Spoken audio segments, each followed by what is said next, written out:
Bismillah, alhamdulillah, wassalatu wassalamu ala rasulillahi sallallahu alayhi wasallam. Dear brothers and sisters in Islam, we welcome you back again to our series, Perfecting Our Salat.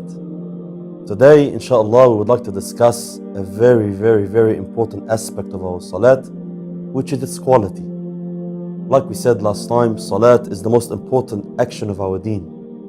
And we want to make sure that we perfect the Salat. Some people think perfecting Salat means only doing its, apparent actions correctly, maybe learning about the Salat, maybe, praying the Salat on time, which is of course very important. But perfecting Salat requires much more depth. Today, we want to discuss the condition of the heart. How is your heart in Salah? When you are standing before Allah subhanahu wa ta'ala, the Almighty, when you are standing before Allah, what is the state of your heart? Salat is the remembrance of Allah. The whole purpose of Salat is to remember Allah subhanahu wa ta'ala and praise Him and prostrate before Him and show gratitude and love to Him subhanahu wa ta'ala. But if the person is physically standing before Allah, but his heart is somewhere else, sometimes this can rather be a reason of the anger of Allah and not the pleasure of Allah.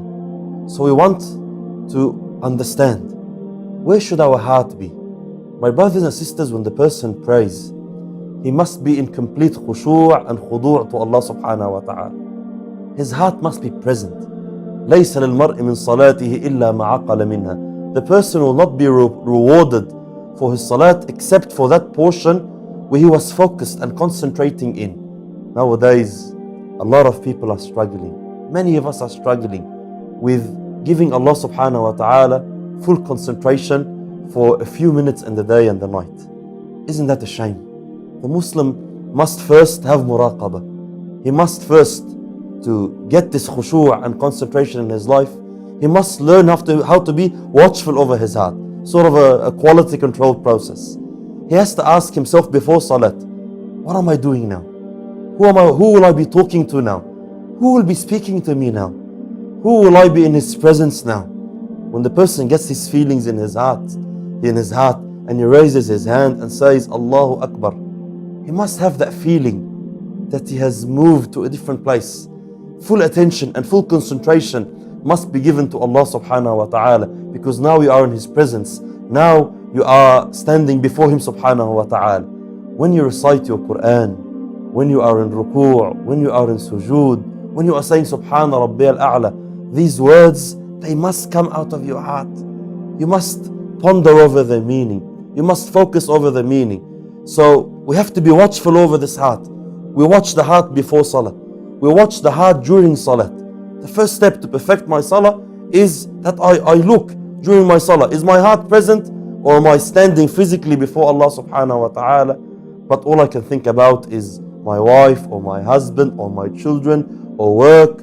Sometimes it gets hard for the Muslim because of his indulgence in this world, and the lifestyle that we have and how fast this lifestyle has become. Sometimes we struggle to give Allah subhanahu wa ta'ala attention. So it is something that I would like to say is not easy.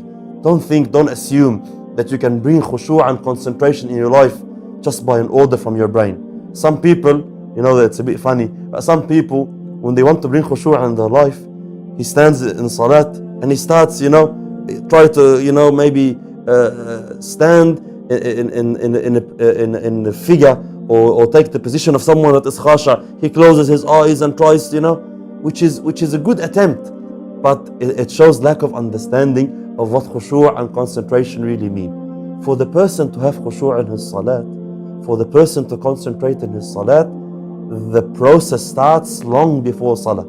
It starts long before the takbirah of salat.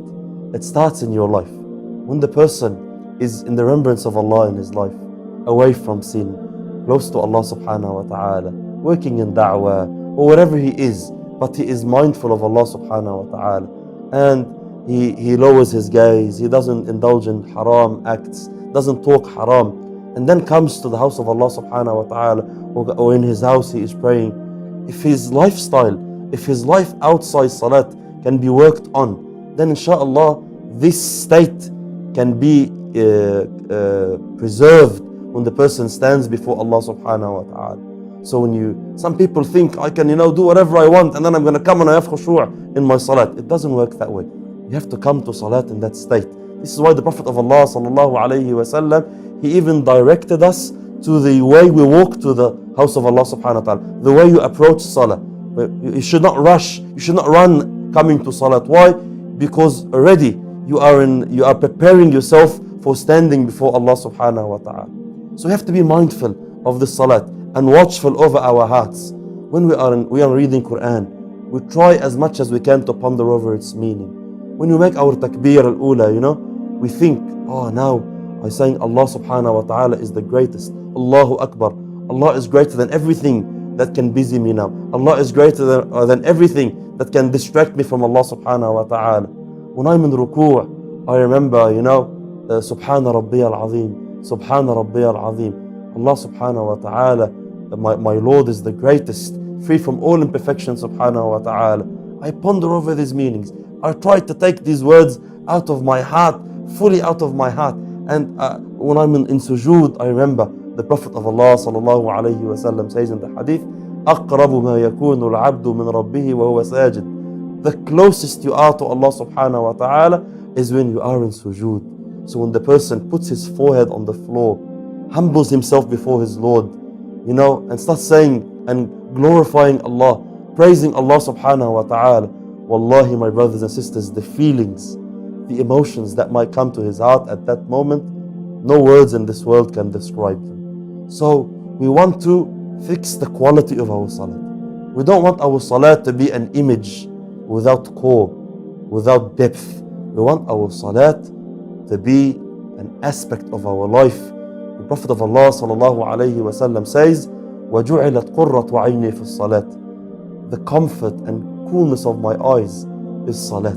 He sallallahu alayhi wa sallam didn't pray like many of us prayed. We pray now to offload the obligation. And then when I finish, alhamdulillah, I just prayed my dhuhr or my asr, and now I can focus on my life and focus on my worldly things. No. The Prophet of Allah sallallahu alayhi wa sallam enjoyed standing before Allah subhanahu wa ta'ala. He used to tell Bilal radiyallahu anhu, أرحنا بها يا بلال. Oh Bilal, call adhan, let us rest.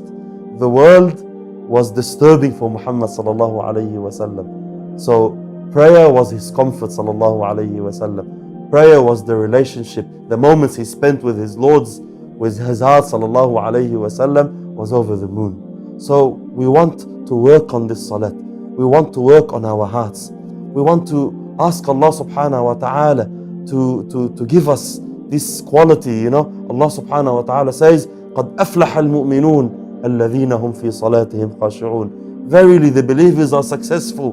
They are the ones who had concentration and devotion in their salat. So as much as we can, we need to work on this aspect by being watchful, by practicing, by training, and inshallah over the next segments we will discuss how this concentration can come in our life and how we can perfect our salat even more.